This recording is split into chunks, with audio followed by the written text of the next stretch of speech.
Congress party ద్వారానే రైతులకు న్యాయం జరుగుతుందని, రైతుల రుణమాఫీపై సవాల్ విస్తున్న మాజీ మంత్రి హరీష్ రావు రాజీనామాకు సిద్ధం కావాలని కాంగ్రెస్ పార్టీ జిల్లా నాయకులు వెంకుగారి శ్రీధర్ డిమాండ్ చేశారు. మెదక్ జిల్లా రామాయంపేట మండల కేంద్రంలో కాంగ్రెస్ పార్టీ నాయకులు ముఖ్యమంత్రి రేవంత్ రెడ్డి చిత్రపటానికి పాలాభిషేకం నిర్వహించారు. ఆగస్టు 15 లోపు ముఖ్యమంత్రి రేవంత్ రెడ్డి ఇచ్చిన మాట ప్రకారం ఏకకాలంలో 2 లక్షల రుణమాఫీ చేస్తామంటూ ప్రకటించడంతో హర్షం వ్యక్తం చేస్తూ మెదక్ చౌరస్తాలో పాలాభిషేకం చేశారు.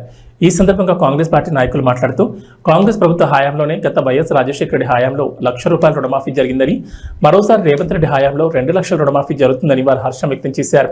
10 సంవత్సరాలు పాలించిన బీఆర్ఎస్ పార్టీ రైతులను మోసం చేసిందని వారు విమర్శించారు. రుణమాఫీ చేసిన వెంటనే మాజీ మంత్రి హరీష్ రావు ఎమ్మెల్యే పదవికి రాజీనామా చేయాలని వారు డిమాండ్ చేశారు. ఈ కార్యక్రమంలో కాంగ్రెస్ సీనియర్ నాయకులు డాకిస్వామి, సుంకోజు దామోదర్ తదితరులు పాల్గొన్నారు.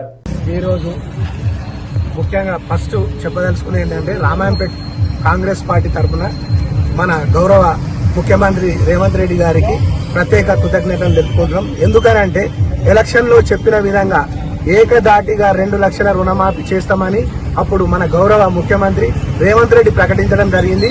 ఇప్పుడు అదేవిధంగా అప్పుడు వైఎస్ రాజశేఖర రెడ్డి హయాంలో, అది కాంగ్రెస్ పార్టీ హయాంలో ఏకదాటిగా 2 లక్షలు చేసిన చరిత్ర, మళ్ళీ ఇప్పుడు ఏకదాటిగా 2 లక్షలు రుణమాఫీ చేసిన చరిత్ర కాంగ్రెస్ పార్టీకే ఉందని చెప్పేసి తెలియజేసుకుంటున్నాం. ఈ 2 లక్షల రుణమాఫీ చేసినందుకు రైతులు ఎంతో ఆనందం వ్యక్తం చేస్తున్నారు.